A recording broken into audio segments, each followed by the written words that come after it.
Hello friends, நண்டுக்காலை வச்சு ரசம் எப்படி செய்யலாம் அப்படிங்கிறத பார்ப்போங்க. நான் பெரிய நண்டுக்காலை வந்து தட்டி எடுத்துக்கிட்டேன். சின்ன நண்டுக்காலை வந்து மிக்ஸி ஜாரில் ஒரு அடி அடிச்சு எடுத்துக்கிட்டேங்க. அதுக்கப்புறம் வெள்ளைப்பூடு இன்னொரு ஜாரில் வந்து வெள்ளைப்பூடு ஒரு முழு வெள்ளைப்பூடு எடுத்துக்கிட்டேன். ஒரு ஸ்பூன் மிளகு, ஒரு ஸ்பூன் சின்ன சீரகம், கொஞ்சோண்டு வெந்தயம், 4-5 வரமிளகா, அதுக்கப்புறம் சின்ன வெங்காயம் சேர்த்துக்கோங்க. உடம்புக்கு ரொம்ப நல்லதுங்க. அதுக்கப்புறம் ஒரு அடி அடிச்சு வச்சுக்கோங்க.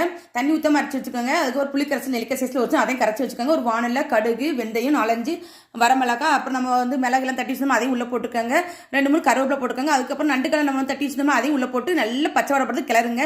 மஞ்சத்தூள், காயத்தூள் கொஞ்சம் போட்டுக்கோங்க. புளிக்கரைசல் கரைச்சி வச்சுருந்தோம் அதையும் உள்ளே போட்டு நல்லா கிளறி விடுங்க. கொஞ்சம் தேவையான உப்பும் போட்டுக்கோங்க. நல்லா கொதிக்க விடுங்க. நல்லா கொதிச்சாதான் நல்லதுங்க. அந்த பச்சை வடைலாம் போயிடும்.